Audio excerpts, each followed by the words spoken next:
Bismillahirrahmanirrahim. Assalamualaikum warahmatullahi wabarakatuh. Innal hamdalillah nahmaduhu wa nasta'inuhu wa nastaghfiruh wa na'udzu billahi min shururi anfusina wa min sayyiati a'malina. May yahdihillahu fala mudilla lahu wa may yudlil fala hadiya lahu. أشهد أن لا إله إلا الله وحده لا شريك له وأشهد أن محمدا عبده ورسوله. قال الله تعالى في كتابه الكريم: يا أيها الذين آمنوا اتقوا الله حق تقاته ولا تموتن إلا وأنتم مسلمون. أما بعد، اللهم إنا نسألك علما نافعا ورزقا طيبا وعملا متقبلا يا رب العالمين. Para jemaah sekalian yang mudah-mudahan dirahmati oleh Allah Azza wa Jal, segala puji bagi Allah Azza wa Jal yang telah memberikan kepada kita semua rahmat, hidayah, taufik, serta nikmat-nikmat yang sangat banyak sekali. Dan segala puji bagi Allah Azza wa Jal yang sampai detik kali ini masih saja memberikan kepada kita kesempatan untuk bertakarrub, mendekatkan diri-diri kita yang hina ini di hadapan yang maha mulia, mendekatkan diri-diri kita yang kecil ini di hadapan yang maha besar, yaitu Allah Azza wa Jal. Semoga Allah Azza wa Jal menjadikan kita hamba-hamba yang pandai bersyukur atas semua limpahan nikmat-nikmatnya. InsyaAllah pada kesempatan yang berbahagia ini kita akan membahas hadis Arba'in An-Nawawiyah, hadis yang kedua yang menjelaskan tentang apa itu Islam, apa itu iman, dan apa itu ihsan. Baik, tapi sebelumnya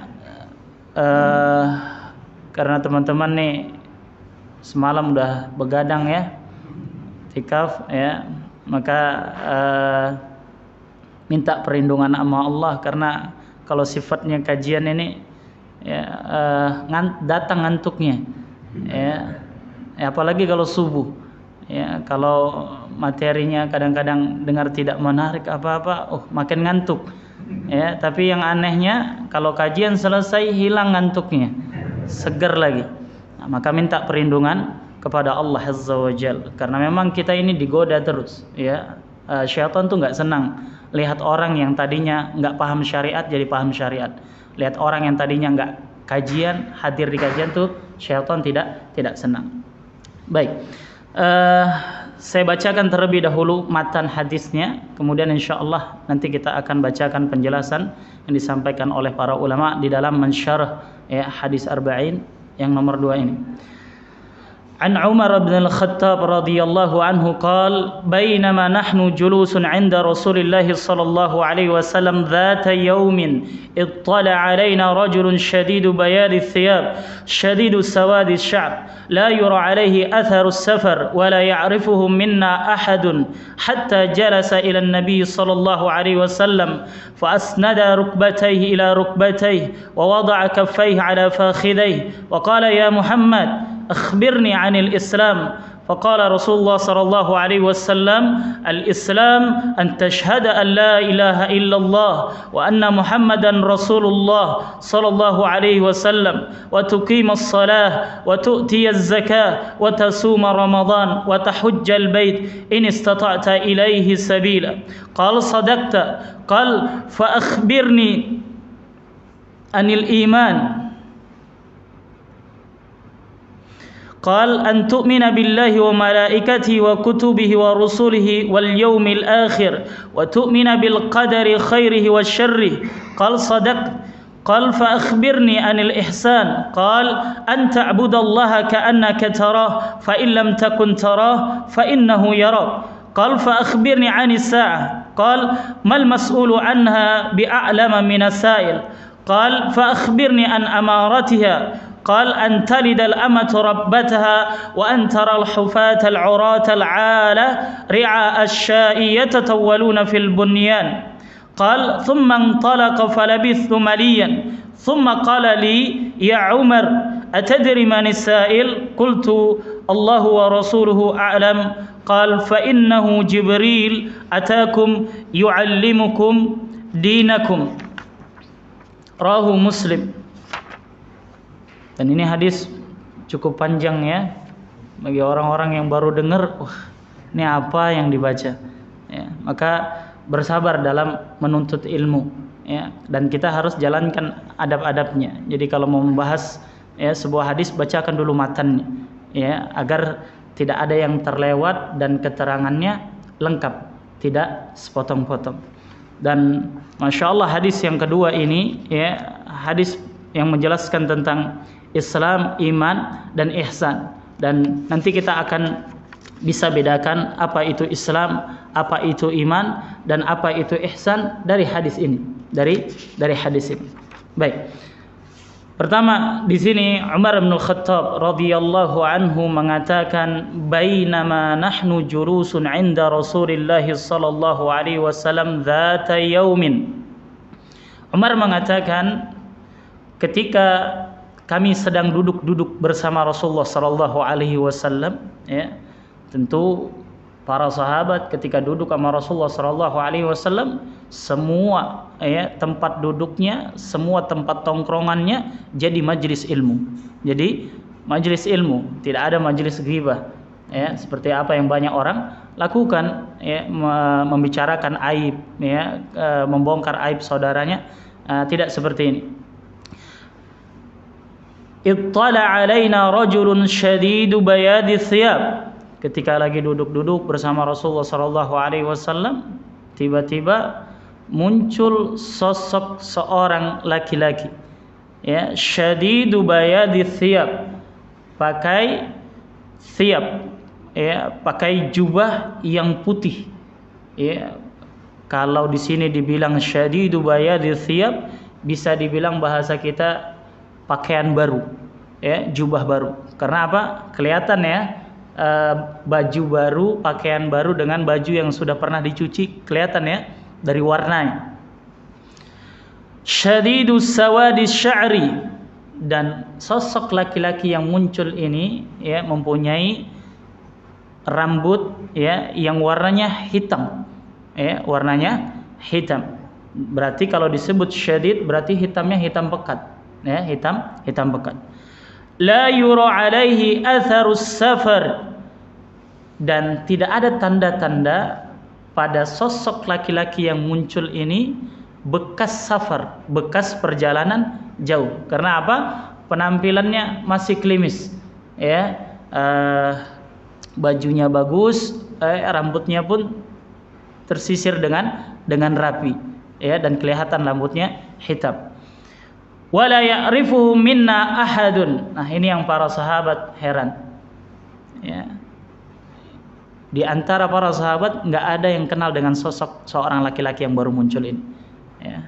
Ini yang para sahabat heran, ini siapa ini? Ya, kalau orang lama ya mungkin satu di antara kami mengenalinya, tapi nggak ada yang kenal, satu pun tidak ada yang kenal. Hatta jalasa ila Nabi sallallahu alaihi wasallam. Kemudian seorang laki-laki ini duduk di hadapan Rasulullah sallallahu alaihi wasallam. Fa asnada rukbatayhi ila rukbatayhi.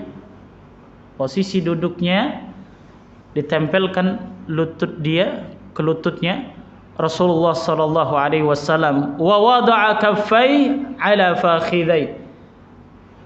Kemudian orang ini meletakkan tangannya. Nah, ini yang para ulama berbeda pendapat.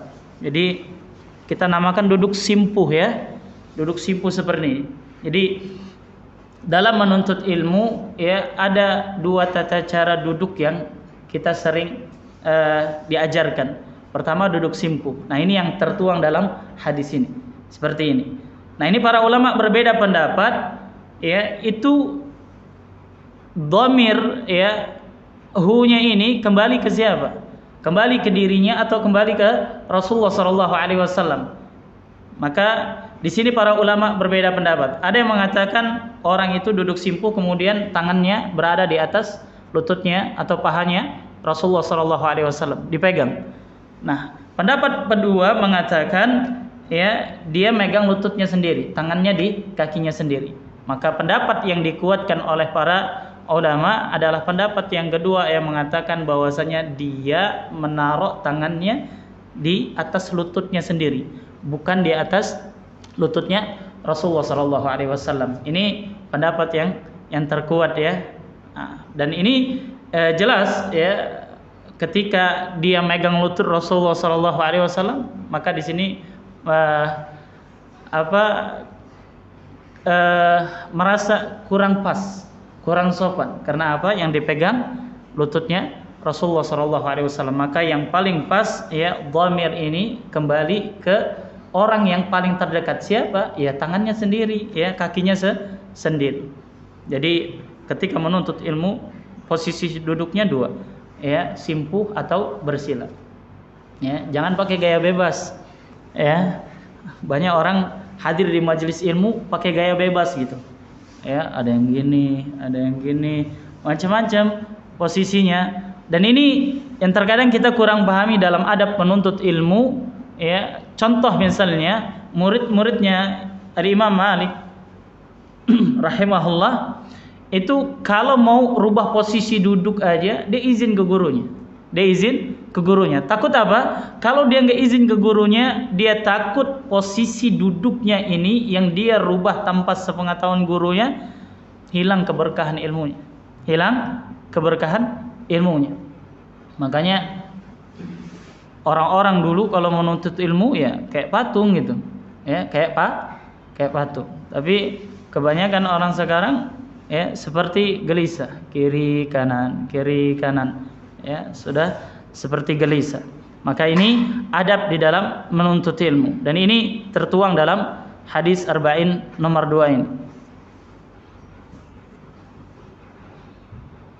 Wa qala ya Muhammad, kemudian setelah sosok seorang laki-laki yang baru muncul ini duduk di hadapan Rasulullah sallallahu alaihi wasallam, langsung berkata, "Ya Muhammad, akhbirni anil Islam."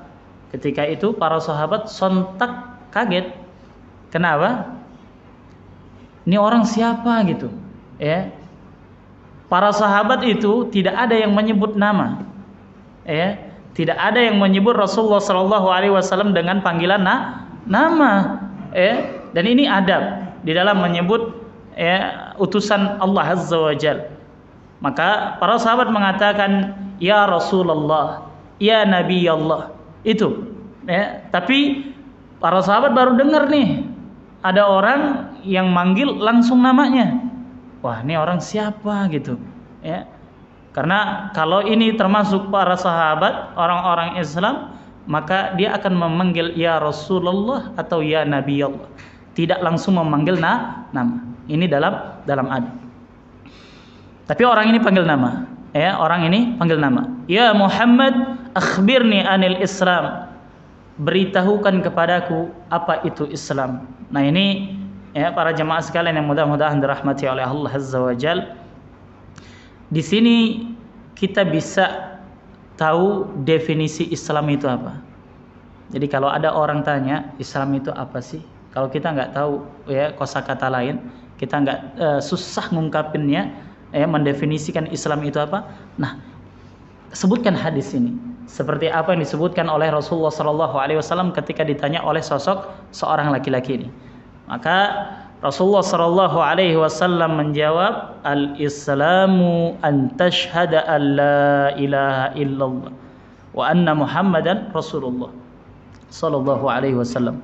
Islam itu, kata Rasulullah sallallahu alaihi wasallam, kamu bersaksi bahwasanya tiada Tuhan yang berhak disembah, yang berhak diibadahi kecuali Allah.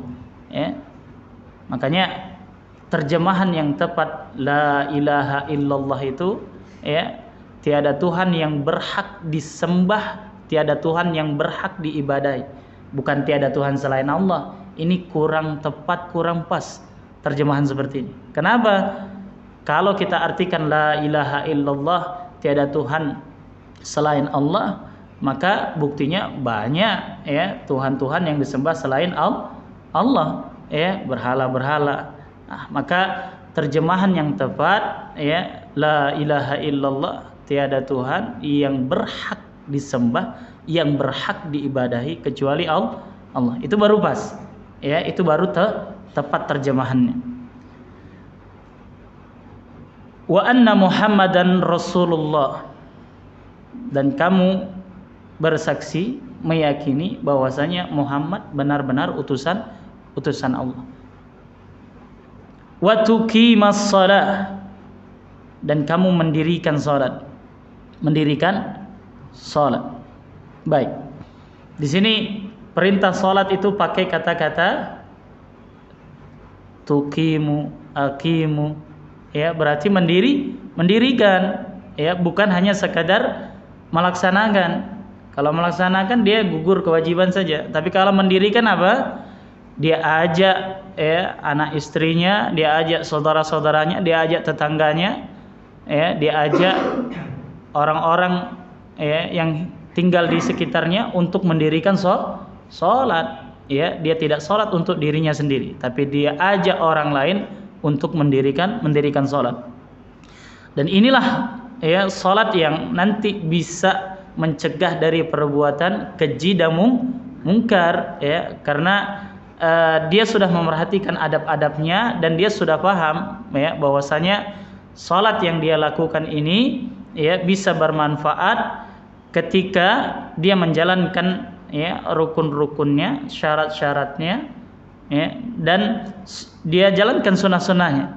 Tapi lihatlah kebanyakan orang sekarang ya, dia salat tapi dia tidak memerhatikan rukunnya. Ya, apa sekarang yang setiap tahun heboh ya salat ada yang 5 menit, salat tarawih 5 menit, 6 menit, ya dengan berbagai alasan. Dan ini ya bagi orang-orang yang mengetahui rukun salat ya tumakninah, ya tenang dari gerakan satu ke gerakan yang lain, ini merupakan rukun salat, maka sudah. Kalau rukunnya tidak terpenuhi, maka ya amalannya tidak dianggap, ya amalannya tidak dihitung. Sia-sia enggak? Sia-sia. Makanya ketika kita mau melakukan sebuah amalan, perhatikan dulu ya rukun dan syaratnya apa gitu, ya.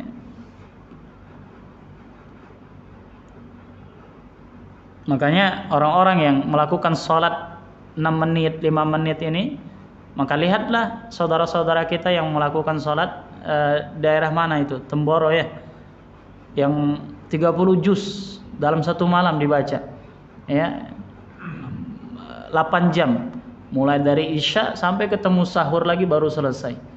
Ini masya Allah orang-orang yang memang ya benar-benar mau sholat gitu.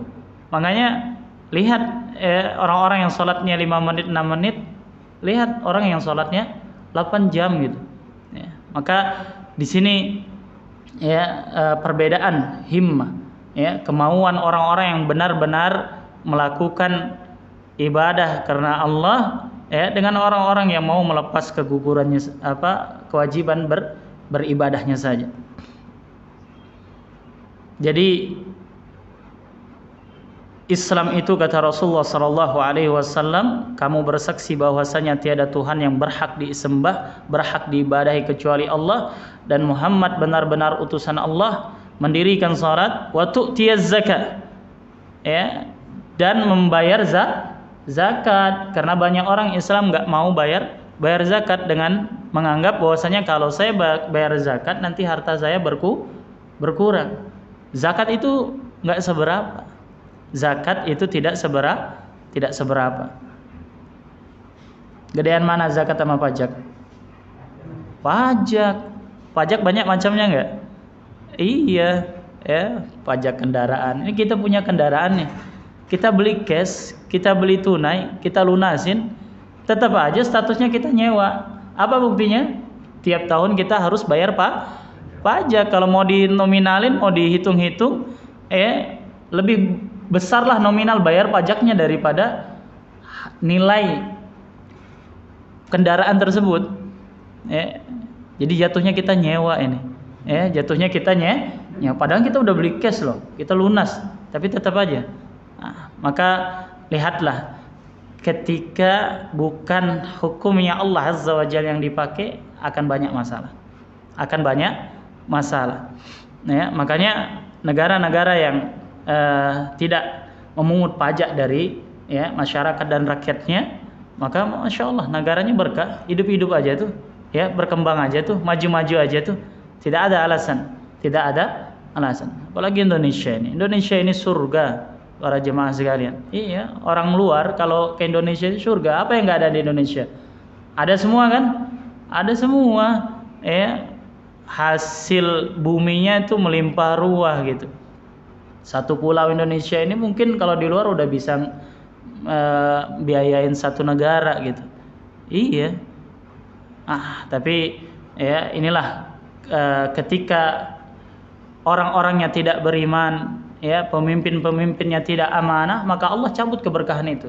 Ya, walaupun hasil buminya melimpah ruah. Ya, keberkahan ini yang harus kita cari. Keberkahan ini yang harus kita cari. Dan kewajiban antara salat dengan zakat sama enggak? Sama enggak? Wajibnya salat dengan zakat sama enggak? Sama-sama apa? Sama-sama wajib. Makanya Abu Bakar As-Siddiq radhiyallahu anhu, ya, terkenal dengan perkataannya, ya, man faraqa bainas salati waz zakah, barang siapa yang membedakan kewajiban salat dengan zakat, maka aku akan bakar rumahnya, aku akan perangi. Tapi yang perlu diingat di sini, ya, perkataan Abu Bakar As-Siddiq radhiyallahu anhu di sini, beliau radhiyallahu anhu mendapati orang-orang yang bukan hanya sekedar tidak mau bayar zakat saja. Kalau tidak mau bayar zakat saja mungkin dibiarin, ya. Justru orang-orang seperti ini ngajak orang lain, ngompor-ngomporin orang lain untuk tidak membayar zakat. Makanya ini yang diperangi oleh Abu Bakar As-Siddiq radhiyallahu anhu. Kalau dia sendiri misalnya, saya nggak mau bayar zakat lah, kalau bayar zakat nanti ya harta saya berkurang. Ya sudah, dia sudah bermaksiat kepada Allah, disuruh untuk bertaubat. Tapi beda meninggalkan zakat dengan meninggalkan salat. Ya, hukumnya sama-sama wajib, tapi beda, ya, hukumnya ketika ibadah itu ditinggalkan. Karena apa? Salat ini merupakan induknya para ibadah. Nggak boleh ditinggalin, berarti salat iya, tidak boleh ditinggalkan. Ya. Kalau zakat gimana? Kalau zakat dia masih berada dalam koridor keislamannya, walaupun dia nggak bayar zakat.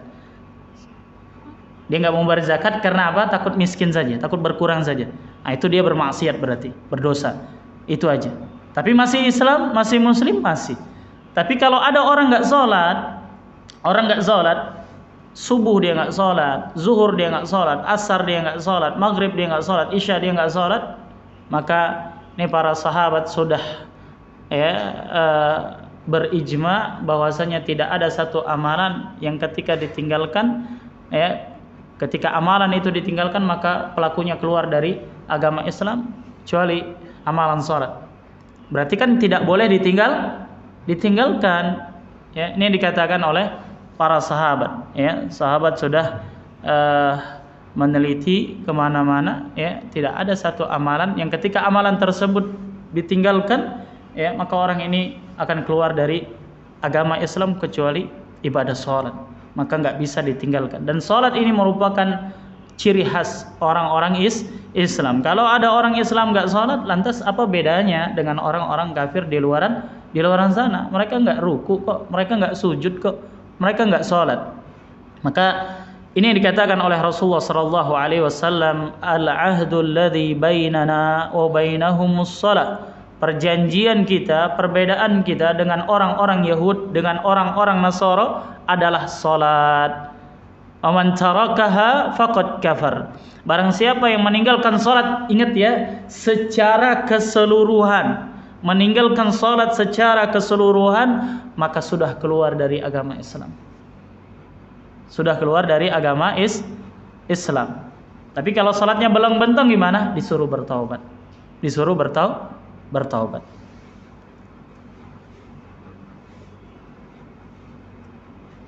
Kemudian perintah yang berikutnya, wa tasuma Ramadan wa tahujjal baita in istata'ta ilaihi sabila.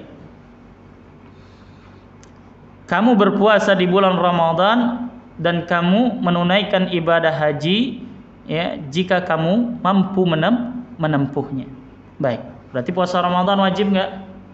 Wajib ya. Jadi kalau ada orang Islam nggak berpuasa ya, keluar dari kategori orang sakit ya, ibu menyusui, lagi hamil ya, nggak kenapa-napa, nggak ada sebab dia nggak mau puasa, maka ya dia belum lagi menjalankan yang namanya syariat Islam. Dan ini ya definisi Islam yang singkat ya. Tapi kalau dari segi bahasa, al-Islam artinya apa? Berserah diri. Berserah diri. Jadi kalau ada orang yang tanya Islam itu apa sih? Nah, ini jawab dengan definisi hadis yang dikatakan oleh Rasulullah SAW ketika ditanya fa akhbirni anil Islam ya. Dan kalau kita perhatikan dari pengucapan dua kalimat syahadat ya, kemudian salat, bayar zakat, berpuasa di bulan Ramadan, menunaikan ibadah haji, ini amalan-amalan apa ini namanya? Amalan-amalan yang tampak apa enggak tampak? Tampak semua ya. Makanya nanti ketika kita masuk ke pembahasan iman, kalau disebutkan Islam berarti itu a'malu zahirah, amalan-amalan yang tampak. Baca syahadat tampak enggak? Kelihatan enggak? Kelihatan. Salat ya, kemudian bayar zakat, berpuasa dilihat dari aktivitas ya, melakukan santap sahur, melakukan berbuka puasa, itu yang dimaksud a'malu zahirah. Dan di sini wa tahujjal baita in istata'ta ilaihi sabila, menunaikan ibadah haji jika kamu mampu melakukannya, menempuh perjalanan itu. Dan di sini salah satu bentuk rukhsah ya, keringanan dispensasi yang Allah Azza wa Jalla berikan kepada hamba-hambanya ya, dua kalimat istita'ah ya di dalam syariat Islam. Pertama masalah haji, yang kedua masalah apa? Nikah. Masalah nikah ya, masalah nikah. Kalau di Indonesia mungkin perkara nikah ya agak gampang ya, karena tiap daerah biasanya maharnya berbeda ya. Tapi kalau pengalaman saya waktu belajar di Yaman ya, di sana agak susah nikahnya ya, agak susah nikahnya. Karena apa? Maharnya tinggi-tinggi, makanya dia ngumpulin dulu ya, buat bayar nebus maharnya, baru nikah ya, baru nikah. Kalau di Indonesia seperangkat alat sholat pun jadi ya. Maka tapi ya sesuai dengan apa yang dikatakan oleh Rasulullah SAW ya, mahar itu bukan yang murah ya, bukan yang murah, tapi yang apa? Yang tidak memberatkan ya, berarti bukan murahan. Rasulullah SAW maharnya berapa? Iya. Ya, kalau mau diituin pakai mobil udah 20 Avanza paling. Ya. Nah, itu bukan main-main gitu. Ya, jadi ini bantahan bagi orang-orang yang mengatakan, "Wah, ini orang Islam tukang kawin nih, ya, nikah tapi maharnya enggak seberapa." Lihat Rasulullah SAW maharnya berapa? Ya. Jadi bukan yang murah ya. Tapi wanita yang baik itu ya maharnya yang tidak memberatkan, Karena banyak orang terkendala di sini. Ya, terkendala di sini. Mau nikah tapi pas lihat disyaratin sama calon mertuanya kudu bayar sekian, mundur. Ya, gara-gara tidak sesuai, tidak mampu, ya. Nah, ini jangan diberatkan seperti ini. Baik. Kemudian setelah Rasulullah SAW menjawab, orang ini berkata apa? Qala sadaqta. Iya, kamu benar. Qal fa'ajibna lahu yas'aluhu wa yusaddiqu. Di sini para sahabat radhiyallahu anhum jami'an terheran-heran lagi. Ini orang dia yang nanya, kok dia yang benerin? Ya, biasanya kan orang kalau nanya itu dia nggak tahu ya. Ini hukum asalnya. Orang bertanya, dia nggak tahu jawabannya. Makanya dia tanya. Ya, walaupun ada orang yang bertanya, ada yang mau ngetes, ya, ada yang mau nyocokin jawabannya. Nih ustadznya kalau ditanya sama nggak nih jawaban nama saya? Ada yang seperti itu. Ya, tapi ini para sahabat terheran-heran nih orang dia yang bertanya, kok dia yang benerin, seharusnya kan nurut aja gitu. Ya, tapi dia malah nimpalin gitu. Ya benar, jawaban kamu benar. Kemudian ditanya lagi, qal fa akhbirni anil iman. Maka kabarkan kepadaku apa itu iman. Nah, ini juga definisi iman nih, ya para jemaah sekalian. Kalau nggak tahu iman itu apa, maka ini definisinya ambil dari sini. Qal an tu'mina billahi wa malaikatihi wa kutubihi wa rusulihi wal yaumil akhir wa tu'mina bil qadari khairihi wa syarrihi. Iman itu kata Rasulullah sallallahu alaihi wasallam, kamu percaya, kamu beriman, kamu yakin kepada Allah, ya, kepada malaikatnya, kitab-kitabnya, utusan-utusannya dan hari akhir, dan kamu beriman kepada ketetapan Allah baik yang sifatnya baik maupun yang sifatnya buruk. Baik. Kalau Islam tadi kan a'malul zahirah, kalau iman berarti apa? A'malul batinah. Amalan-amalan yang tidak tampak, amalan hati bukan? Amalan hati, ya, tawakal. Amalan hati bukan? Amalan hati. Ya. Maka ini perbedaan antara Islam dengan iman. Kalau disebutkan Islam, maka jawabannya a'malul zahirah, amalan-amalan yang tampak. Kalau disebutkan iman, berarti a'malul batinah, amalan-amalan hati yang tidak tampak. Makanya para ulama mengeluarkan sebuah kaidah, ya. Idza ijtama'a iftaraqa. Kalau kata Islam dengan iman, ya, berkumpul bertemu dalam sebuah dalil, maka iftaraqa. Berarti artinya berbeda. Idza iftaraqa ijtama'a. Ya, jika disebutkan iman, maka masuk ke dalamnya Islam. Jadi kalau ada dalam sebuah dalil disebutkan Islam dengan iman, maka maknanya berbeda. Yang satu a'malul zahir, yang satu a'malul batinah. Ya, tapi kalau disebutkan salah satu, maka masuk ke dalamnya. Ya, sebutkan iman, masuk ke dalamnya Islam. Tapi ingat bahwasanya, ya, tingkatan yang dasar Islam dulu. Ya, tingkatan dasar Islam dulu. Makanya ini martabah, ini tingkatan dalam Islam. Islam, iman, dan yang paling tinggi ihsan. Yang paling tinggi ihsan. Makanya ketika ada orang-orang Arab Badui yang mengatakan berbondong-bondong di hadapan Rasulullah sallallahu alaihi wasallam, ya, kami telah beriman, apa yang dikatakan oleh Allah? Rasulullah sallallahu alaihi wasallam diperintahkan untuk mengatakan, jangan katakan kami telah beriman, tapi katakan kami sudah masuk Islam. Karena beda antara Islam dengan iman. Dan ini juga yang pernah mungkin dahulu pernah saya sampaikan. Kalau ada orang yang bertanya, amuslimun ant, apakah kamu orang Islam? Maka jawabannya harus tegas, iya, saya orang Islam. Ya. Tapi kalau yang ditanya, ya, amu'minun ant, apakah kamu orang yang beriman? Maka jawabannya mu'minun insyaallah. Harus pakai kata-kata insyaallah. Kenapa? Hal ini pernah ditanyakan kepada diri Rasulullah SAW. Kenapa harus pakai kata-kata insyaallah? Karena orang yang beriman itu tempat kembalinya ke surga. Sedangkan kata Rasulullah SAW, seseorang itu belum tahu tempat kembalinya ke surga kah atau ke neraka kah? Maka jawabannya, kalau kita ditanya amu'minun ant, apakah kamu orang-orang yang beriman, ya, maka jawabannya mu'minun insyaallah. Kudu pakai kata-kata insyaallah, ya. Apalagi, ya, orang-orang yang belum tidak dapat jaminan dari Rasulullah SAW.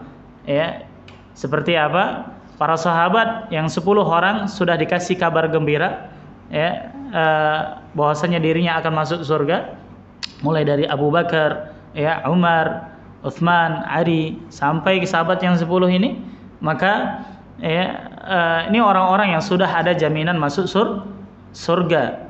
Dan ini yang harus diyakini ketika Rasulullah SAW kabarkan orang-orang yang masuk surga, itu jaminan berarti. Itu jaminan. Karena Rasulullah SAW ketika berkata-kata bukan berdasarkan hawa nafsunya, bukan seenaknya saja memutuskan sebuah perkara, bukan. Ya. Baik. Dan antara Islam dengan iman ini, maka derajatnya yang paling tinggi adalah iman. Kalau Islam ya berarti baru masuk Islam saja, ya, labelnya baru Islam saja. Tapi kalau sudah beriman, maka dia beriman kepada ketetapan, sampai ketetapan Allah, baik yang sifatnya baik maupun yang sifatnya buruk. Nah, tapi hati-hati ketika ditanya, ya, hal ini. Nah, ini yang sempat rame, ya, yang lagi rame sekarang di media sosial itu, orang-orang Syiah sekarang sudah dikasih panggung, diundang ke TV. Nah, ini masalahnya di Indonesia ini kayak gini, yang sesat-sesat, yang buruk-buruk dikasih panggung, dikasih fasilitas. Dan kalau boleh cerita sedikit, awal mulanya ini saya bisa kenal teman-teman di Permata ini, ya, waktu itu saya diutus dari yayasan tempat dulu saya dapat beasiswa, Yayasan Al-Huda yang ada di Bogor, ngisi di Masjid Al-Ittihad itu, ya, masuk awal ke Permata itu saya disuruh untuk kabarnya ada orang-orang yang mau menyebarkan paham Syiah di Permata Cimanggis ini. Nah, makanya saya diutus untuk ngisi di situ, akhirnya saya masuk di situ. Nah, sampai sekarang kenal dengan para jemaah sekalian. Ya. Dan saya katakan Syiah ini bukan bagian dari Islam sama sekali. Ya, walaupun ulama Syiah jenggotnya panjang-panjang, ya, pakai sorban, wanitanya bercadar. Jangan tertipu dengan penampilan, ya, jangan tertipu dengan penampilan, ya. Syiah ini akidah yang harus diterapkan adalah at-taqiyah. Taqiyah itu bermuka dua, berdusta. Di hadapan orang lain dia manis-manis, di belakang dia nusuk gitu. Dan Depok ini merupakan markas Syiah terbesar juga. Ya, kalau selama ini teman-teman kenal di Bandung, Depok juga banyak, ya. Di Sawangan ada namanya Madinatul Ilm. Dan ini akun Facebook saya sudah berapa kali hilang tanpa jejak, ya, ketika saya bahas masalah Syiah, ya. Nah, di beberapa kesempatan juga ketika ngisi khutbah Jumat saya bahas masalah Syiah, adalah 2 orang 3 orang nyamperin, nanya-nanya identitas, ya. Aktivitasnya apa, tinggalnya di mana. Sudah paham kalau orang-orang seperti itu, karena pertanyaannya terbatas sampai di situ, ya, tidak menanyakan hal-hal lain. Maka saya katakan, ya, Syiah bukan agama Islam, ya. Syiah ini agama gado-gado, ya. Jadi jangan tertipu dengan penampilan. Nah, ini jadi masalah. Yang jadi masalah, perangkat pejabat kita, mulai dari RT, RW, ya, bupatinya, kemudian wali kotanya, gubernurnya belum paham. Mereka masih menganggap bahwasanya Syiah itu merupakan bagian dari Islam. Ini jadi masalah nggak? Jadi masalah, ya, karena mereka nanti dapat izin terus untuk mengadakan acara-acara. Makanya orang-orang Syiah sekarang kalau ngadain acaranya, mereka nggak tertarik di masjid, mereka tertariknya di gereja. Ya, tertarik di gereja. Kenapa di gereja? Kalau di gereja itu sudah ada security khusus, ada yang jagain, minimal mereka aman. Tapi kalau ngadain di masjid pasti geruduk, ya, pasti digeruduk. Nah, ini bahayanya, ya, para jemaah sekalian yang mudah-mudahan dirahmati oleh Allah Azza wa Jalla. Syiah ini bukan mau ngajarin orang beragama atau beribadah, bukan. Dia mau nguasain sebuah negara. Ini harus kita pahami nih, ya. Jangan sampai kita tidur nyenyak, enak-enakan, sedangkan mereka lagi galang kekuatan ini. Ya, dan tidak menutup kemungkinan Indonesia jadi target selanjutnya. Dan ini bukan orang Indonesia loh yang ngatain, orang-orang luar, ya. Orang-orang luar yang mengatakan bahwasanya ya sebentar lagi Indonesia ini akan dijadikan target, ya.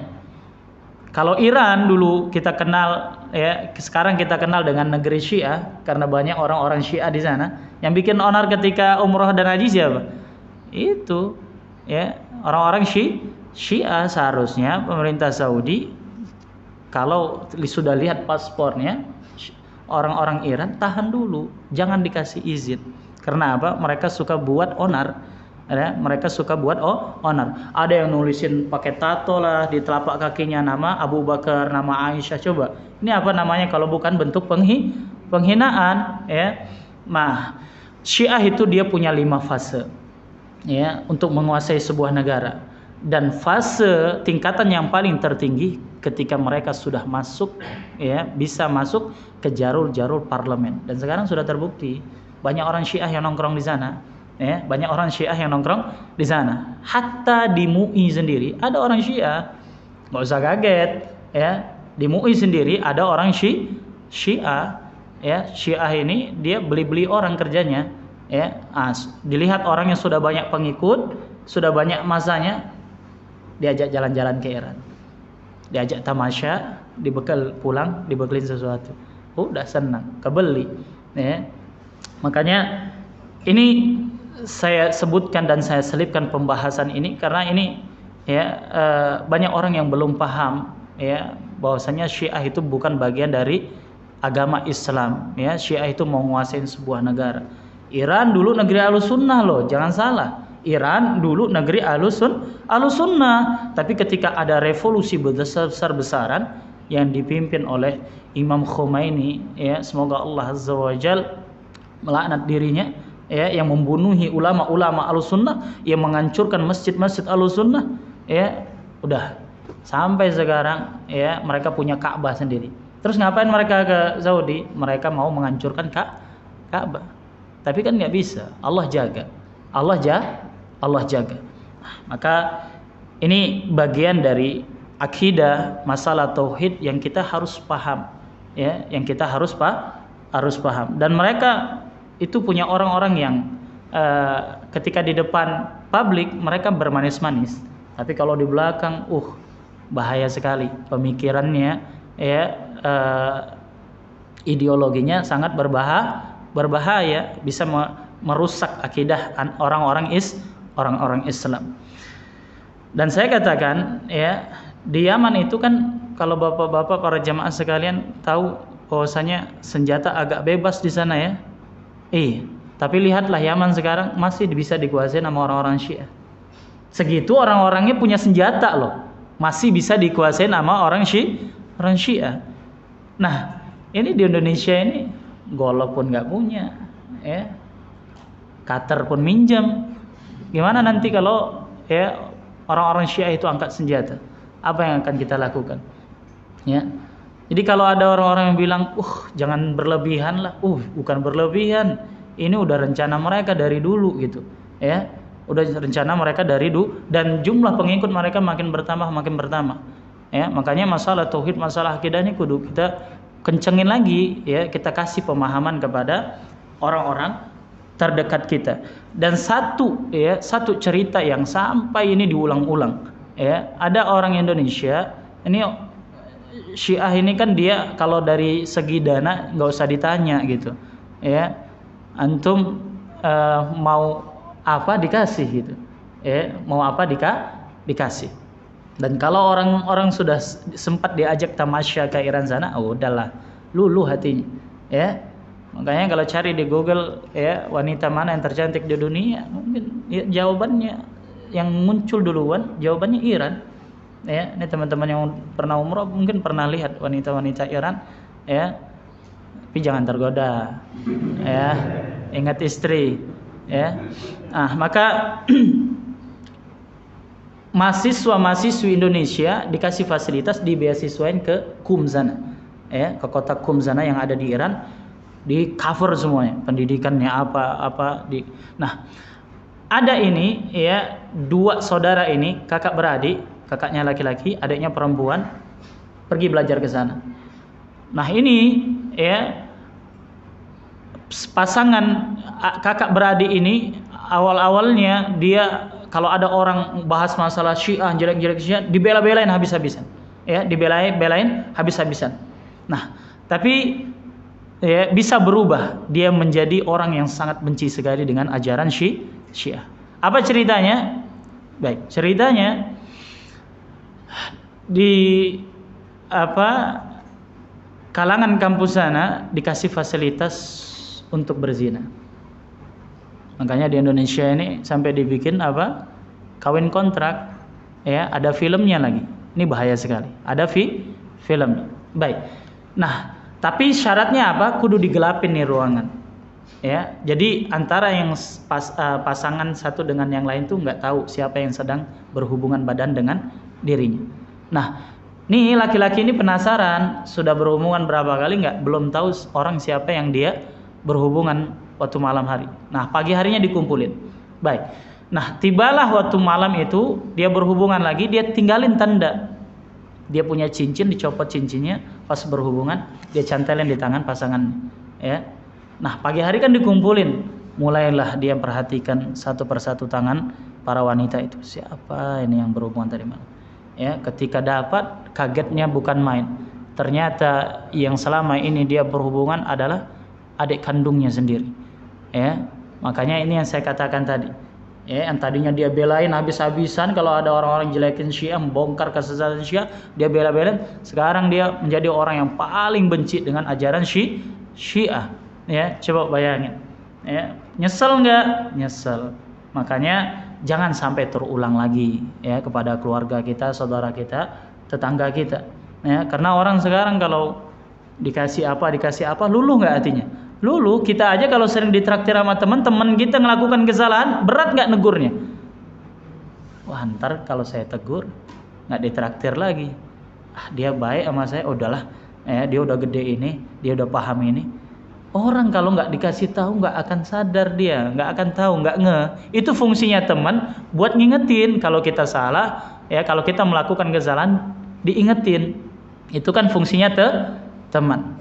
Jadi ini sedikit cerita ya, saya bisa kenal dengan teman-teman di Permata ini ya, karena memang dari dulu ya ini memang rencana ini mereka sudah galang kekuatan ya.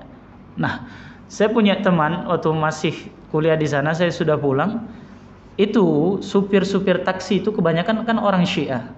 Jadi ditanya nih teman saya, ya, anta sunni atau syi'i? Kamu orang sunnah atau orang Syiah? Wah, ini teman saya takut jawabnya, ya salah jawab sendiri, ya salah jawab nanti fatal akibatnya, ditembak. Kalau saya jawab saya orang sunnah, yang nanya orang Syiah, saya didor. Ya, kalau saya jawab Syiah, ini orang sunnah, saya juga ditembak. Ya, akhirnya apa dijawab? Ana sufi. Ya, saya sufi. Ternyata yang nanya ini orang Syiah. Maka dibilang sama orang Syiah, tamam, idzan anta ma'ana. Ya. Oh, berarti kamu bagian dari kelompok kami. Coba perhatikan. Orang Syiah nggak takut sama orang-orang Sufi. Ya, kasih ketelimpring dikit, nyanyi dia. Ya, goyang-goyang dia. Iya, karena nggak bahas tombol ngolong dijawab orang sunnah ngaji tauhid, ngaji akidah, dan dia tahu kesesatan Syiah itu tahu. Ya. Nah, tapi kalau orang Syiah, perhatikan, kalau orang Syiah ditanya, anta sunni au syi'i, kamu orang sunnah atau orang Syiah? Yang diajarin oleh pembesar-pembesar mereka, biar kamu selamat nanti nggak kenapa-napa, jawab ana muslim, saya orang Islam. Tuh jawaban orang Syiah yang diajarin sama pembesar-pembesarnya, ya, biar nggak keder, biar nggak kenapa-napa, jawab saja saya orang Islam, udah selesai. Ya, Maka ini indar ya, peringatan bagi kita semua bahwasanya mereka lagi galang kekuatan ya. Lagi galang kekuatan iya ya. Kalau nggak percaya lihatlah berapa banyak mereka bebas melakukan ritual-ritual ya. Mungkin kalau di Indonesia masih tepuk-tepuk ini ya, masih tampar-tampar. Kalau di luaran sana sudah pakai senjata tajam, nyakitin diri sendiri. Ya, ini agama apa yang ngajarin pemuluknya untuk melukai diri sendiri ya, maka tidak bisa diterima ya, tidak bisa diterima. Tapi di Indonesia diterima ya, di Indonesia diterima. Baik, kemudian qal sadaqta, dan orang ini membenarkan lagi, qal fa akhbirni anil ihsan, maka beritahukan, kabarkan kepadaku apa itu ihsan. Kata Rasulullah sallallahu alaihi wasallam, al-ihsan an ta'budallaha ka'annaka tarah, fa in lam takun tarah fa innahu yarak. Di sini ya, kenapa ihsan itu tingkatan yang paling tinggi? Karena lihat definisinya. An ta'budallaha ka'annaka tarah. Kamu beribadah, kamu menyembah Allah seakan-akan kamu melihat Allah. Ada yang bisa melihat Allah? Nggak ada. Makanya bahasanya, terjemahnya seakan-akan kamu melihat Allah.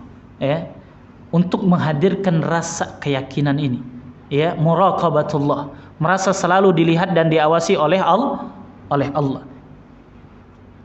Fa illam takun tarah, dan jika kamu enggak bisa melihat Allah, fa innahu yarak, maka yang perlu diingat kata Rasulullah sallallahu alaihi wasallam, fa innahu yarak, maka Allah selalu melihat kamu ya, Allah selalu melihat kamu. Nah, ini ihsan ini yang harus kita hadirkan terus, rasa muraqabatullah, selalu dilihat dan diawasi oleh Allah.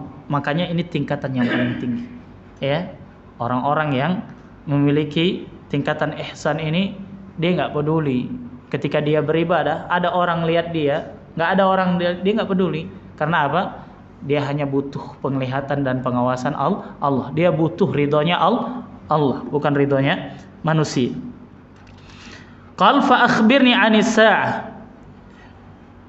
Enggak apa-apa aja, panjang sedikit ya, kita selesain sekali duduk ya. Ya, jangan salahin DKM-nya. Kenapa milih nomor 2? Panjang kan?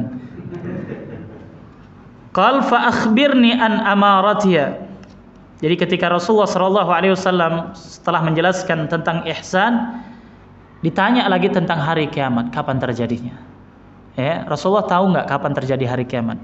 Enggak tahu.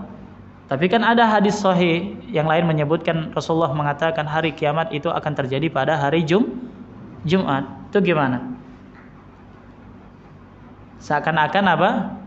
Bertentangan ya? Enggak bertentangan. Enggak ada ayat dengan ayat yang satu bertentangan. Enggak ada ayat dengan hadis bertentangan. Enggak ada hadis dengan hadis yang lain bertentangan, tuh enggak ada.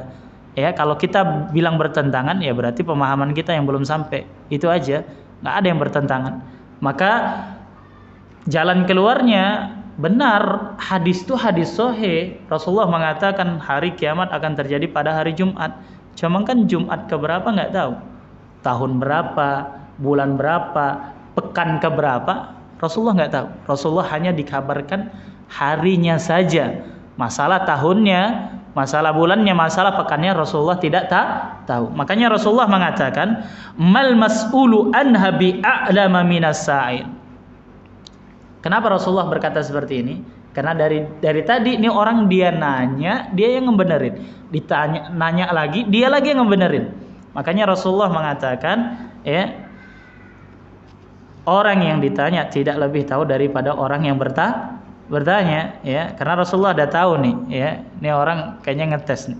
Qal fa akhbirni an amaratiha. Ya udah, ya, kata orang ini kalau nggak tahu kapan terjadinya hari kiamat, maka kabarkan, ya, apa sih tanda-tandanya, ya, apa sih ciri-cirinya. Qal, Rasulullah memberikan ini sebagian tanda-tandanya aja ya, tanda-tanda yang lain banyak. Itu hadis-hadis tentang akhir zaman. Antalidal amatu rabbataha. Seorang budak melahirkan tuannya.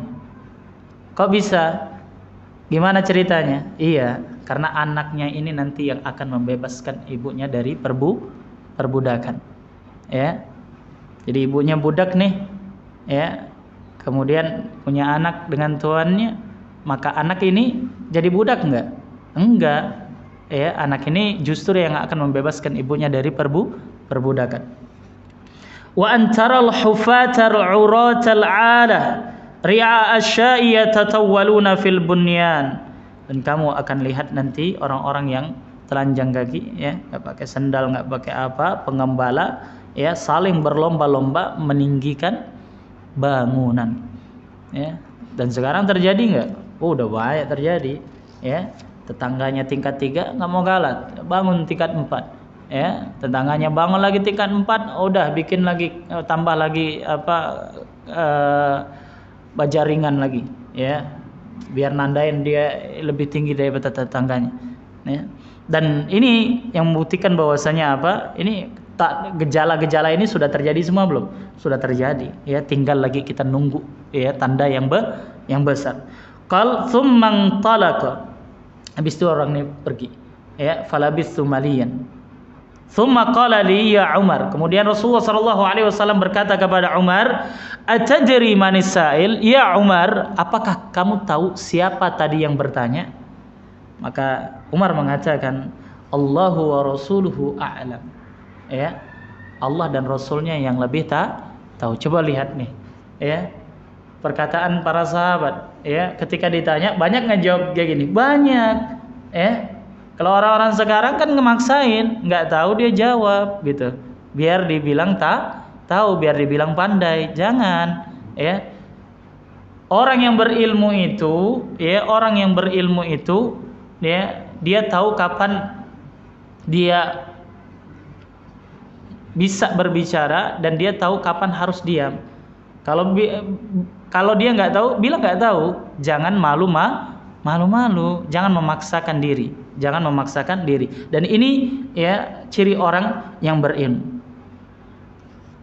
Qal fa innahu Jibrilu atakum yu'allimukum dinakum. Umar, kamu tahu nggak bahwasanya tadi yang tanya tentang Islam, iman, ihsan, tentang tanda-tanda di hari kiamat, sesungguhnya itu Jibril, malaikat Jibril mendatangi kalian, ya, untuk mengajarkan agama kepada kalian. Nah, dari sini, ya, dari awal hadis sampai terakhir, ya, faedah yang pertama bahwasanya malaikat bisa menjelma sebagai seorang manusia, ya. Tapi bukan berarti malaikat itu laki-laki, ya. Baik.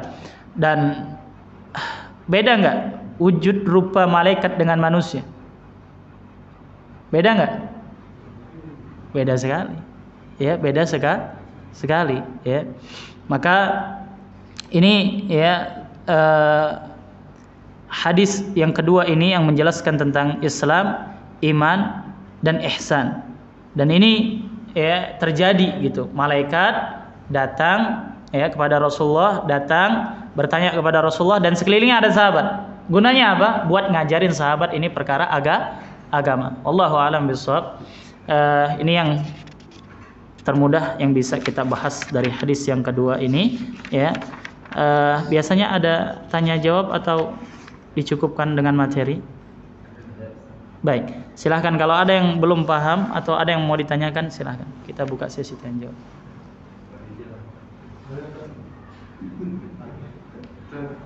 Ya. Assalamualaikum warahmatullahi wabarakatuh. Waalaikumsalam warahmatullahi wabarakatuh. Tanya pajak,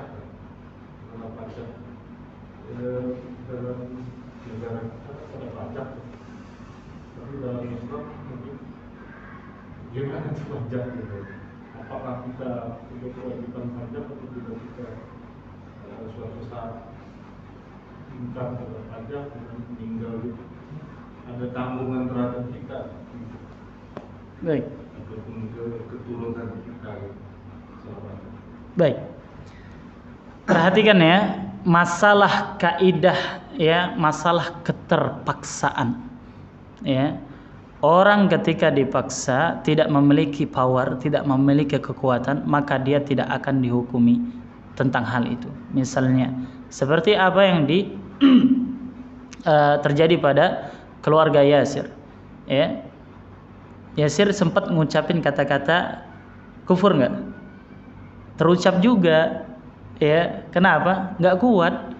Ya, lihat apa? Ibunya dibunuh di depan matanya. Tapi apa yang dikatakan oleh Rasulullah SAW? Sabran, ya, ala Yasir, fa inna mau'idakumul jannah. Ya, bersabarlah wahai keluarga Yasir, bahwasanya ya, janji Allah Azza wa Jalla kepada diri kalian adalah surga. Dan Yasir tidak berdosa.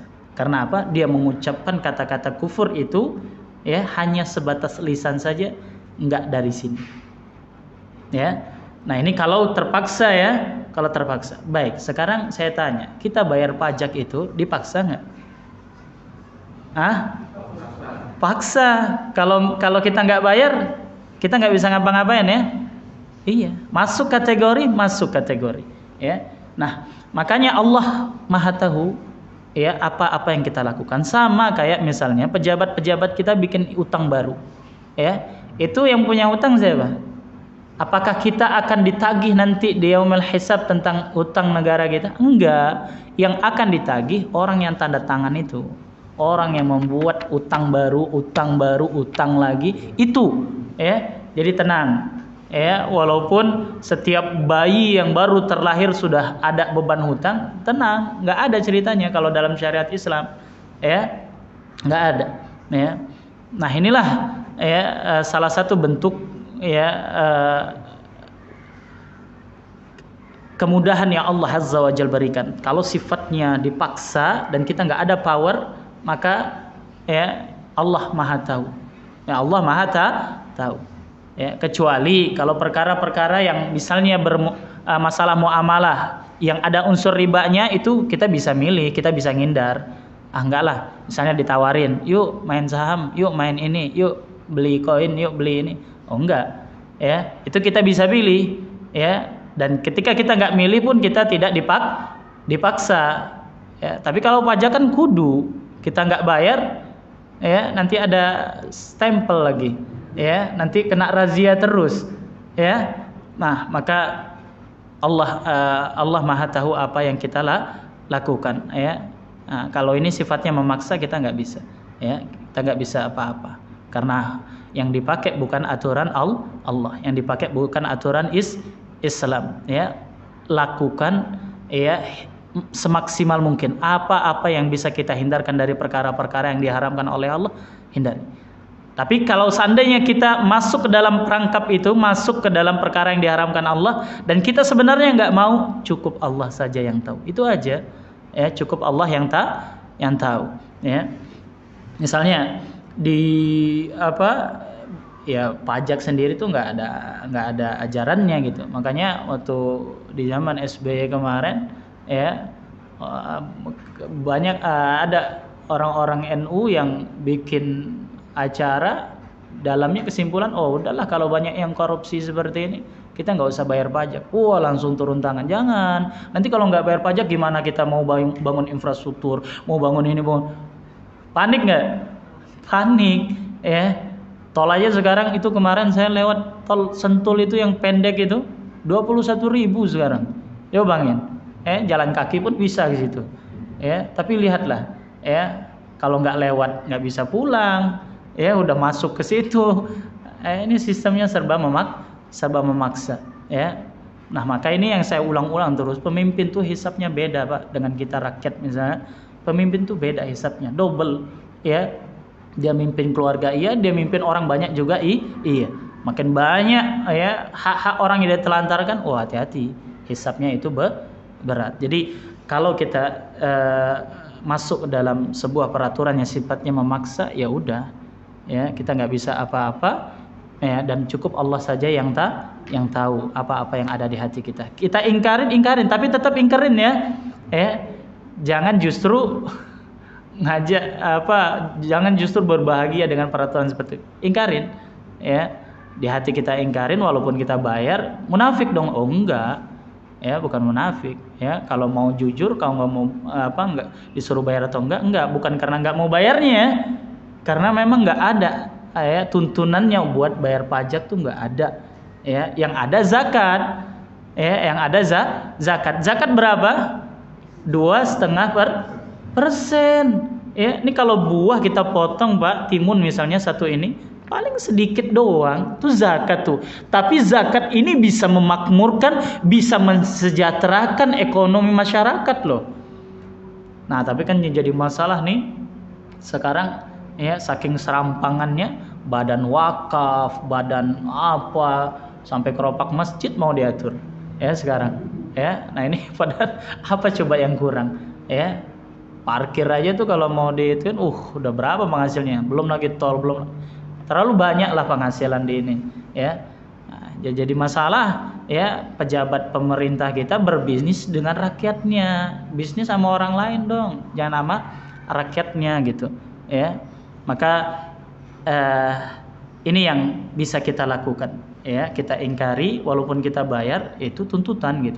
Kalau kita nggak bayar kita nggak bisa ngapa-ngapain ya, kecuali ya kita nggak ada motor, kita nggak ada apa, kita hidup di pedalaman sana yang nggak ada ininya, itu nggak masalah ya, itu tidak masalah karena tidak ada tuntutan ya, mau motornya mati berapa tahun pun nggak masalah ya.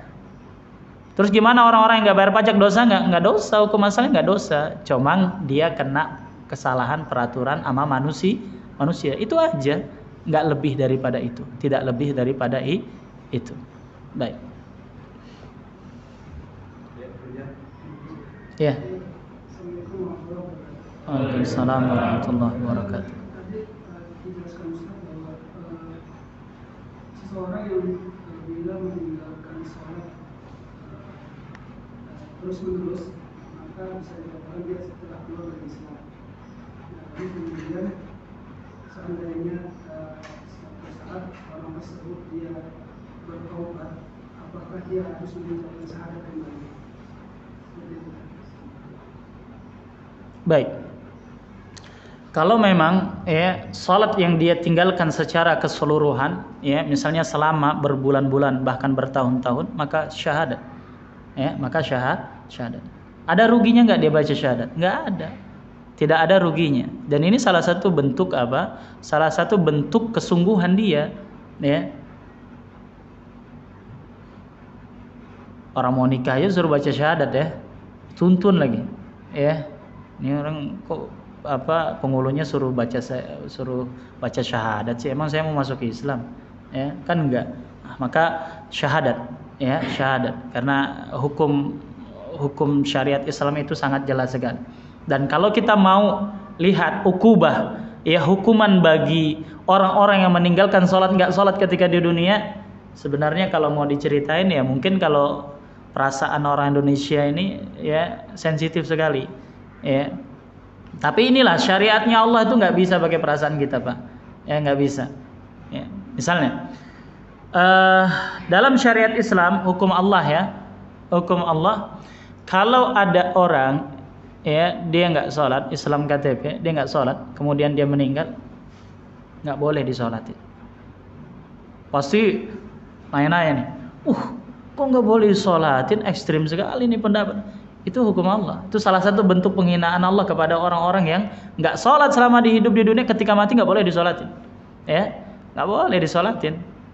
Ya, makanya saya waktu ada keluarga istri, nggak tahu mbahnya dari yang keberapa yang jauh lah, ya, dari bibinya itu meninggal, ya, terus minta disolatin. Ya, saya tanya sama keluarganya, ini mbah sholat nggak? Loading jawabnya sama. Ada yang bisikin sama saya nggak? Ada yang gini-gini, dia nggak tahu, bilang nggak sholat. Akhirnya ya udah saya berlepas diri, ya saya nggak mau nyolatin.